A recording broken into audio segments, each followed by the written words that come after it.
Okay, well, what we have here is a selection of medieval fare, medieval foods, mainly different kinds of breads. Bread was a real staple, certainly for poorer folk.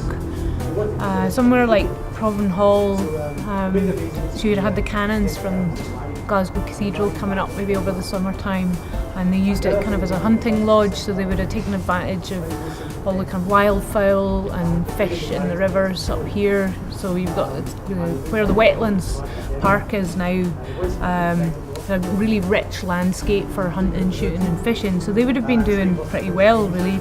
You have three main cereal crops in Scotland during this period. That's rye, barley and oats. Wild berries, so that's some blackberries, got some plums, hazelnuts, so there have been a lot of, in the summertime we'd probably doing all right, sort of just going out and gathering stuff from the bushes. And that's another good thing about foraging. A lot of the food's there for the taking if we knew where it was and how to prepare it. I was invited to do the wild food themed stall here, so I thought I'd give it a go and become a peasant from a different age rather than this one. Made some bramble cordial, there's wild bramble cordial, roundberry cordial. They would probably also been doing a bit of brewing. We got hold of some bear meal.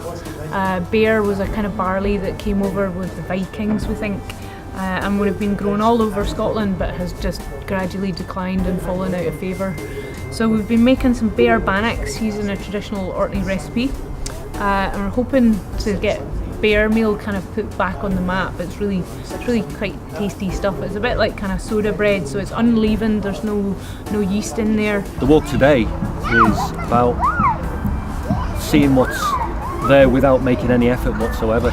You can eat docks as well if you really need to, just little baby ones, but they're not really, a bit bitter. So this is a little medieval herb garden at Provan Hall. These beds are modern. In fact, the whole gardens here went in the 1970s. The original gardens for the house were to the front there, facing to the east. But they would have had medieval herbs along with a little orchard growing sort of pear and apple trees. And here we've got a bit of sage, some basil here, thyme, marjoram over here, tarragon, lavender at the back, parsley and chives. We've got our quernstone here. This is called a rotary quern. This is a replica, although you can see some quernstones that were found at Bishop's Loch through in the kitchen there. And so you just pop your grain in the top there, and if I dig this out a bit you can see a hole in the middle and a little tapered wooden peg at the bottom.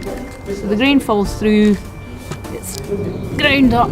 It's actually, it's not as hard as it looks, but you can see it's a little bit darker than the kind of flours that we buy in supermarkets now, because it's not bleached like modern flours. But that would make a perfectly acceptable bread.